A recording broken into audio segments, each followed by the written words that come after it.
বছৰ জেলত থাকিব লাগিব। खुलुमबाय लोगोफोर, आसा खालामो बयबो मोजाङैनो दङ। दिनै जोङो मोननैसो आपडेटखौ लानानै फैलायबाय। दा बेफोरखौ जाहैबाय जों माखासे सर्सनिफ्राय बुथुमनानै दिनै आपडेटफोरखौ होनो सानदों जोङो। आसामनि CM डक्टर हेमन्त बिश्व शर्मानि मोनसे गोनांथार फोसावनाय, दा बे जाहैबाय ट्राइबेल सुबुंफोरा 3हालागै गथ' खांनो हागोन गिबि मन्थ्रिनि दा खोथा। दा बे जाहैबाय डक्टर हेमन्त बिश्व शर्माया दा बे खोथाखौ बुंदों ट्राइबेल सुबुंफोरा माने 3हालागै गथ' खांनो हागोन। दा बे खोथाखौ जोंनि आसामाव माने सोलिगोन। दा बेफोरबायदि खायसे रुल्सखौ लाबोनो थाखाय दा बिथाङा फोरमायथिनायखौ जोङो नुनो मोननाय जादों। लोगोसेनो बिसि थासेयावबो 2थि जुलि लायोब्ला 7 बोसोर जोबथेसालिनि साजा मोननांगोन एबा मोनगोन। दा बे खोथाखौबो फोरमायनाय नुनो मोननाय जादों। दा बेयाव जेबो माने जायखिजाया धोरोमनि जाया मानो दा बे मानसिया 7 बोसोरसिम जेल जानांगोन। जुदि माने धोरोम हिसाबै सोरहाबा लानो थाखाय मोन्थाय दङब्लाबो दा बेयाव माने सासेनिख्रुइ बारा लायोब्ला, मानो होननानै बुङोब्ला खायसे धोरोमाव दा 2 लानो हानाय मोनसे खायसे नेमखान्थि एबा खायसे माबाखौ जोङो नुनो मोननाय जायो। नाथायबा दा बेयाव जेबो नेमखान्थि नायालासिनो दा गासैबो माने धोरोमा दा 2थि हिनजाव जुलि लानो दा मोना। दा बे खोथाखौ मानगोनां आसामनि CM दा बिथाङा फोरमायथिनायखौ जोङो नुनो मोननाय जादों।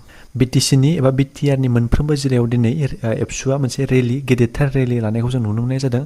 दा बे रेलियाव मानगोनां एबसुनि प्रेसिडेन्ट दा दिपेन बर' बिथाङा बाहागो लादों। दा गोख्रोङै बाहागो लानानै दा बिथाङा गोबां खोथाखौ जोङो बुंथिनायखौ नुनो मोननाय जादों।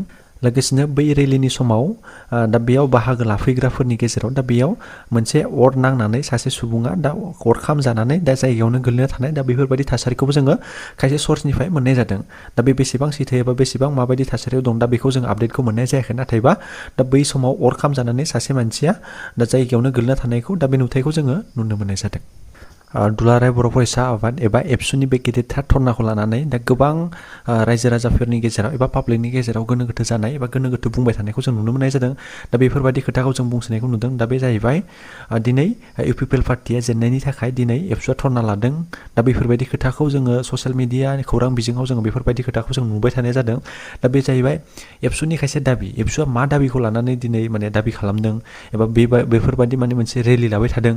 दा बैफोरखौ लानानै रायजो राजाफोरा दा बेखौ सानबाय थादोंदि दा UPPL पार्टिया दा सरकार दानो हायाखै एबा UPPLआ दिनै जेननायखाय दा बेफोरबायदि रेलिखौ दिनै एबसुआ जागायफिनबाय। दा बे खोथाखौ गोबां माने पाब्लिकआ दा दिनै ससियेल मिडियायाव फोसावनायखौ नुनो मोननाय जादों। नाथायबा नैबे रेलियाव खायसे जोंनि गोनांथार मोनसे थांखिखौ लानानै दा दाबि खालामनाय जादों। दा बे थांखिखौ नोंथांमोना जुदि फोरमायथिनानै होयोब्ला दा नोंथांमोननि गेजेराव दा बै थांखि एबा एबसुआ मा थांखि लानानै दिनै बे दाबिखौ एबा रेलिखौ लानाय जादों दा बेखौ नोंथांमोनाबो मिथिनो हागोन। दा एबसुआ रेलि लानायनि दा गोनांथार खायसे दाबिफोर दङ। दा बे दाबिफोरखौ आं स्क्रिनाव होनानै होदों। दा नोंथांमोना नायनो हागोन। दा बेजों लोगोसे आं सर्टआव गुसुङै दा नोंथांमोननो फोरमायलांनो नागिरदों। नाम्बार 1आव 125 एमेन्डमेन्ट एबा 125थि दा सोदांनाय एबा संबिजिरारि मोनसे सोदांनाय दा बे खोथाखौबो बेयाव रायखांनाय जादों। लोगोसेनो कार्बि आलं आरो दिमा हासायाव थानाय दा बर' कसारि सुबुंफोरनो दा ST होनाय, ST हिल्सखौ होनाय दा बेखौ खोथाखौबो रायखांनाय जादों। लोगोसे 3 नाम्बाराव BKWSC दा बेनि आबुं गनायथि होनाय आरो बेजों लोगोसे गामि फोसाबनाय आरो सिमाथि खालामनाय आरो बिसायख'थि खुंनाय दा बैफोरबायदि खोथाखौबो जोङो सावरायनायखौ नुनो मोननाय जादों। लोगोसे नाम्बार 4आव BTRनि बायजोआव थानाय बर' बिजोंनि फरायसालिफोर आरो फरायसालिमाफोरखौ सोरखारि खालामनाय दा बेफोरबायदि खोथाखौबो बुंनायखौ जों नुनो मोननाय जादों।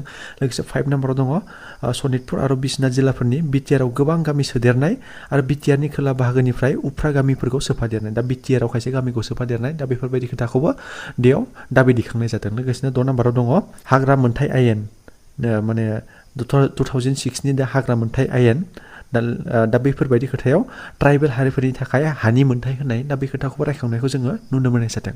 लोगोसेनो नाम्बार 7आव इनफ्रास्ट्राकचार डेभेलपमेन्टनि थाखाय 1500 कौटि रांनि दा हरनाय दा बै रांखौ दा गभर्नमेन्टनिफ्राय मोननांगौ BTR सरकारा दा बे खोथाखौ दाबि खालामनायखौ जोङो नुनो मोननाय जादों। लोगोसेनो जोबथेसालियाव थानाय NDBफोरनि दा बिसोरखौ उदां खालामनाय लोगोसे बिथांमोननि दा केसखौ बोखांना लानांगौ दा बैफोरबायदि मोन 8 दाबिफोरखौ लानानै दिनै एबसुआ 29 अक्ट'बर खालि दा बे हाबाफारिखौ लादों। दा बेखौ जोङो नुनो मोननाय जादों।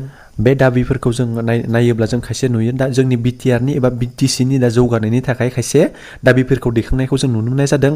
दा अब्ला नोंथांमोननि गोसोआव दा बैफोर दाबिफोरनि सायाव नोंथांमोना मा सानो दा बेखौ कमेन्टनि गेजेरजों फोरमायहर।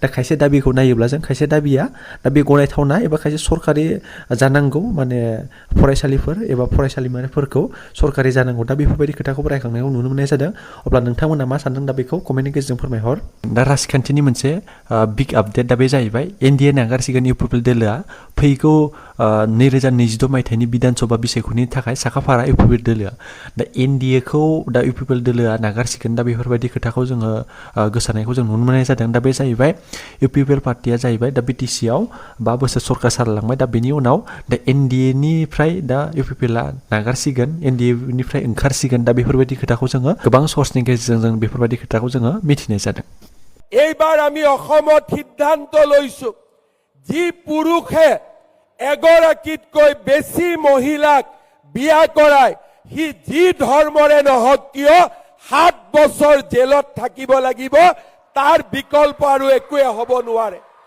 সি যি ধৰ্মই নহওক কিয় বোলে মোৰ ধৰ্মই তাক অনুমতি দিয়ে আপোনাৰ ধৰ্মই অনুমতি দিব কিন্তু হিমন্ত বিশ্ব শৰ্মা বিজেপিৰ চৰকাৰে কাকুৱে দ্বিতীয় বিবাহৰ বাবে তৃতীয় বিবাহৰ বাবে অনুমতি নিদিব এইখন অসমত নাৰীৰ মৰ্যাদা ছোৱালীৰ মৰ্যাদা আমি শেষ পৰ্যায়লৈকে ৰক্ষা কৰিম